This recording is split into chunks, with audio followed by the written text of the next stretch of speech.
going on, y'all? It's Jullien from the multifamily movement. And you're probably wondering, why the heck am I up on a roof?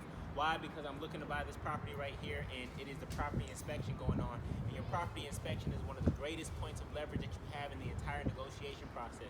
So when you're doing a property inspection, you want to be tied to the hip of your inspector. And guess where my inspector is right now?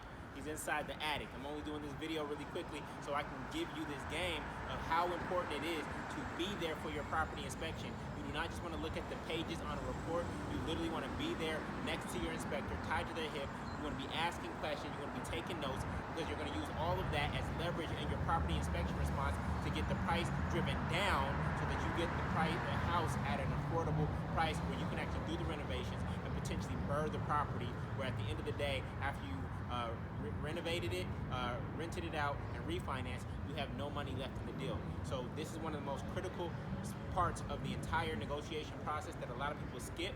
It's not just about the paper. It's really about knowing the infrastructure, what's going on with the foundation of the home, the roof, the electrical, the plumbing, the HVAC, and being able to understand where you can get discounts as a result of the previous owner not taking full responsibility and care of those critical things that determine the longevity of this particular piece of property. So if you want to learn how to do this, go to multifamilymasterplan.com. That's multifamilymasterplan.com. Periodically, I do a webinar there where I'll teach you how to finance, find, and finalize multifamily real estate deals just like this one. All right? Peace.